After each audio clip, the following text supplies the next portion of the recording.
Halo sobat, kembali lagi bersama saya di video ini dan di channel ini. Kali ini saya tuh mau bahas bahwasanya doa Ratu Adil berkualitas di hadapan Tuhan Allahnya.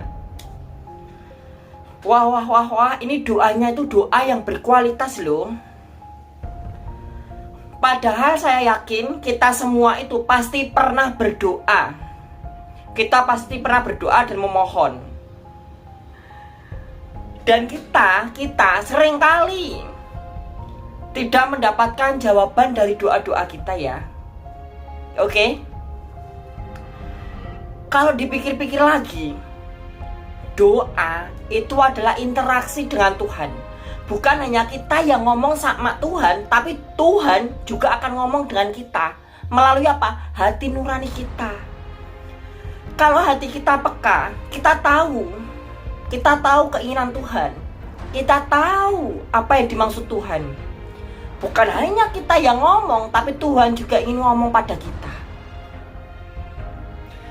Tapi sayangnya, seringkali kalau kita berdoa, kita nggak mau dengerin suara Tuhan. Kita nggak mau dengerin apa kata Tuhan.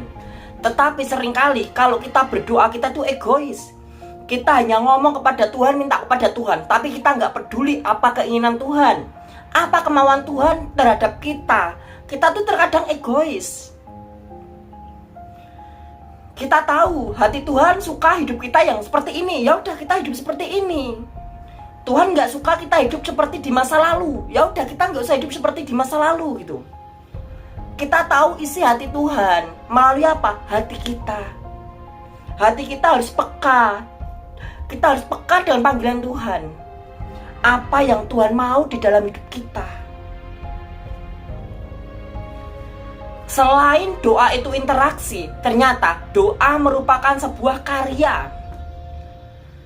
Doa adalah karya yang bekerja secara supranatural. Doa itu adalah karya yang bekerja secara ruh, secara gaib, secara ruh. Bahkan dengan doa kita bisa melakukan sesuatu yang gak masuk logika. Dengan doa kita bisa melakukan sesuatu yang gak masuk pikiran kita. Gak bisa kita berpikir seperti itu gitu loh. Dan doa ini sendiri beribu satu manfaatnya. Dimana kita harus berdoa dengan berkualitas di hadapan Tuhan. Caranya yang pertama, kalau kita berdoa, kalau kita ngomong sama Tuhan, ya jangan kitanya doang yang ngomong sama Tuhan. Berikan renggang waktu supaya Tuhan juga menyampaikan isi hatinya kepada kita. Dan hati kita harus peka dengan apa keinginan Tuhan. Yang kedua, kita kalau berdoa jangan doa yang egois. Tuhan tidak pernah menganjurkan dalam kitab apapun, Tuhan gak pernah menganjurkan doa-doa yang egois. Contohnya gini. Ya Tuhan, aku berdoa kepadamu, berkati aku berlimpah-limpah supaya berkatnya bisa saya makan sendirian, supaya berkatnya bisa saya gunakan sendirian. Itu adalah doa yang egois. Doa yang egois adalah doa yang hanya didoakan untuk dirinya sendiri dan disenangkan untuk dirinya sendiri, untuk menyenangkan hasrat hawa nafsunya sendiri. Dan itu merupakan doa yang egois dan tidak dianjurkan oleh Tuhan. Tuhan menganjurkan doa yang bermanfaat gitu. Yang benar tuh kayak gini, Tuhan berkatilah saya supaya saya bisa memberkati orang lain, supaya dari berkat yang saya berikan kepada orang lain senantiasa semata-mata hanya untuk memuliakan nama Tuhan. Jadi doanya tuh gak doa yang egois gitu. Seringkali orang-orang itu kalau berdoa untuk dirinya sendiri, untuk kesenangan hasrat hawa nafsunya sendiri. Lalu cara yang ketiga, kalau kita berdoa, kita harus berdoa dengan benar. Maksudnya apa? Kita berdoa dengan posisi benar. Seringkali Seringkali kita menyalah-nyalahkan orang lain, sedangkan kita sendiri nggak mau disalahkan. Seringkali kita membenar-benarkan diri kita ketika kita salah. Dan ketika posisi kita salah, tapi kita berusaha membenarkan diri kita sendiri. Dan saat kita berdoa, maka doa itu tidak sah. Karena apa? Kita membawa doa itu dalam keadaan dosa.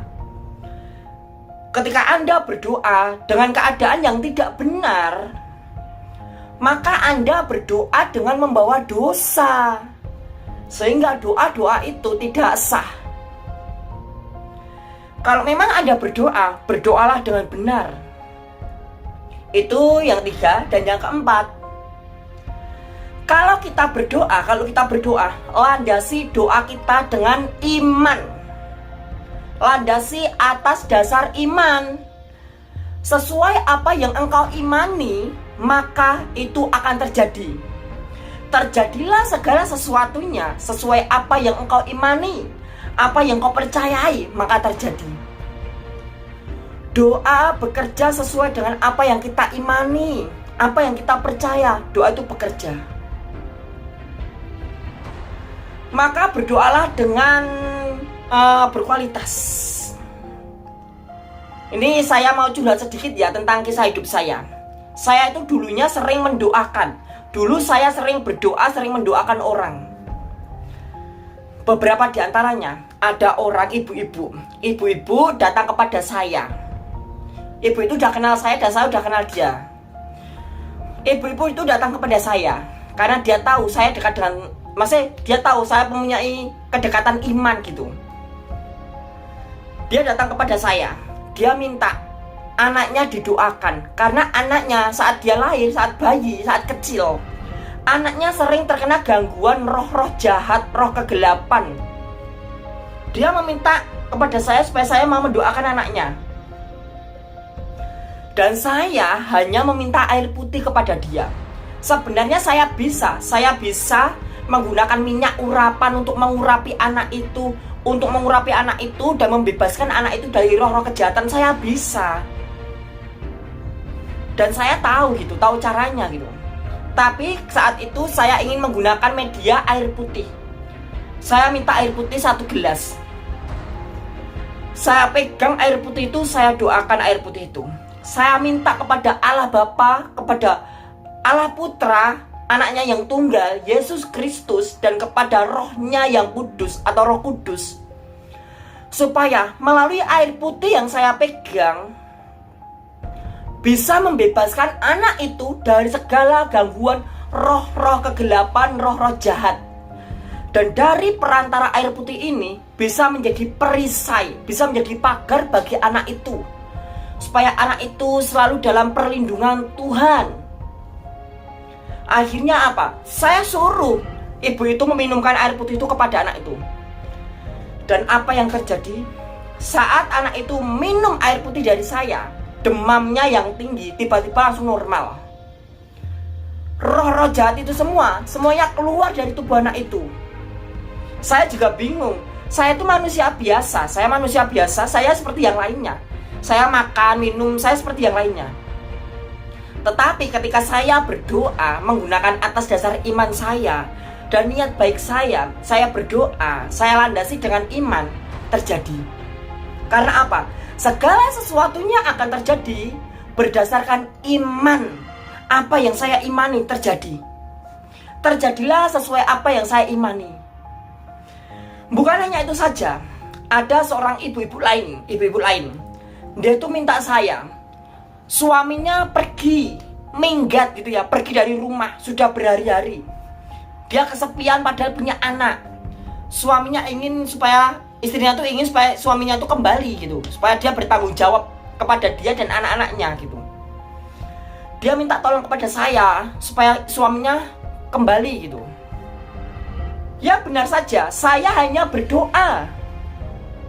Saya hanya berdoa kepada Tuhan saya, kepada Allah Bapa, Allah Yahweh, dan putranya yang tunggal, Yesus Kristus. Dengan pertolongan rohnya yang kudus, Roh Kudus, saya doakan. Saya doakan ibu itu dengan doa saya. Saya minta supaya suaminya yang minggat, suaminya yang pergi dari rumah berhari-hari kembali lagi. Tuhan kembalikan sesuatu yang sudah pergi. Tuhan tarik kembali sesuatu yang jauh. Tuhan ambil kembali orang yang seharusnya di tempat ini. Saya doakan, dan apa yang terjadi? 1 hari setelah saya mendoakan, tiba-tiba suaminya pulang. Suaminya pulang ke rumah ibu itu, dan ibu itu terkejut. Baru kemarin dia minta tolong supaya didoakan, tiba-tiba suaminya kembali. Bukan hanya itu saja, ada lagi. Ada ibu-ibu yang kos kontrak, diperkontrakan ya. Ternyata dapat gangguan roh-roh jahat. Kan rumahnya itu tingkat, di atas tingkatnya itu seperti meja, kursi itu seperti kayak digedor-gedor gitu. Kayak ada yang gedor-gedor gitu. Terus ada yang jalan tuh saya kayak bunyinya tuh banter gitu. Debuk, debuk, debuk gitu. Kayak ada yang jalan tapi kayak banter banget gitu. Bukan hanya itu saja, dan tamu-tamu yang datang di rumah itu boyoknya Pak, punggungnya sini berat gitu. Kayak dilandesi gitu, kayak dipegang gitu loh. Pundaknya tuh berat sekali. Ibu itu meminta tolong kepada saya. Sebenarnya ada apa sih di rumah itu gitu? Kenapa ada gangguan roh-roh kejahatan gitu? Ada gangguan roh-roh hitam, roh-roh jahat dari kuasa-kuasa kegelapan gitu. Saya datangi rumah itu, saya jamah rumah itu. Dan benar saja saat saya masuk, saya juga merasakan pundak saya itu berat sekali. Lalu saya berdiam di tengah-tengah rumah itu. Saya berdoa. Dengan kuasa Allah Bapa, Allah Yahweh, dan putranya yang tunggal Yesus Kristus, dengan bantuan rohnya yang kudus, Roh Kudus, saya jamah tempat ini. Saya hilangkan semua gangguan di tempat ini, dan saya ingin tahu seperti apa gangguan di tempat ini gitu. Dan tiba-tiba saat saya menutup mata, saya melihat ada anak kecil gitu. Ada anak kecil, kalau orang Jawa itu bilangnya apa ya, trek-trekan gitu ya. Anak yang digugurkan gitu. Ada anak kecil, dia itu matanya merah. Saya berkata kepada dia, "Kamu ngapain di sini?" gitu. Dia bilang, "Saya disuruh oleh bapak ini supaya ganggu siapa saja yang ada di sini gitu." Lalu saya bilang kepada anak kecil itu, "Di mana tempat kamu berada?" Anak kecil itu bilang kepada saya, "Ada 2 bongkahan batu di depan pintu, di bawah mesin cuci, dan ada yang satunya lagi di depan halaman. Itu adalah rumah saya gitu."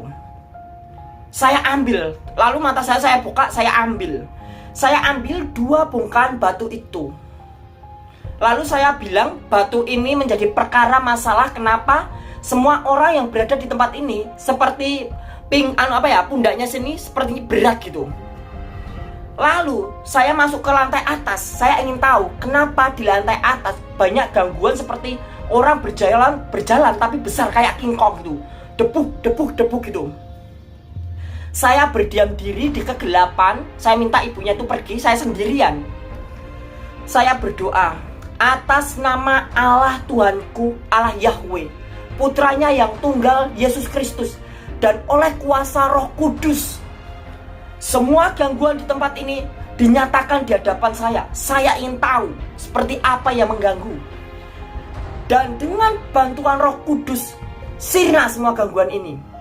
Tiba-tiba saya melihat sosok makhluk. Saat saya menutup mata, saya melihat sosok makhluk. Matanya tuh merah, tapi makhluknya tuh kayak gorila, kayak kera gitu, banyak rambutnya gitu, kayak gorila gitu.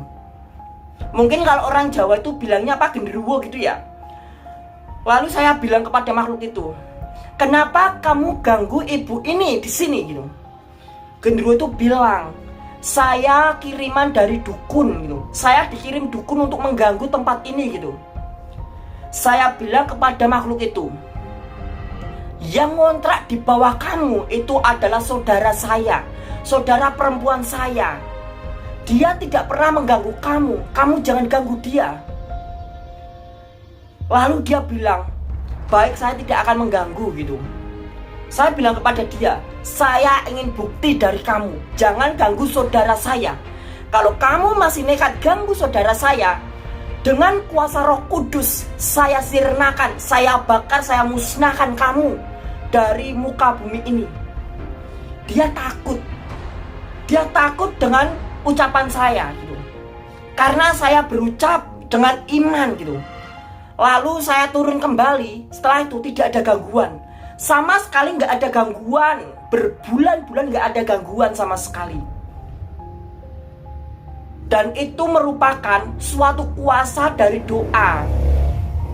Bahwasanya doa itu memiliki kuasa. Doa merupakan karya yang bekerja secara supranatural, bekerja secara gaib gitu. Dengan doa kita dapat melakukan sesuatu yang nggak mungkin jadi mungkin. Kita bisa melakukan sesuatu yang nggak logis jadi terjadi. Maka dari itu saya dorong Anda supaya berdoa dengan iman, berdoa dengan berkualitas. Jangan lupa klik like, subscribe video ini.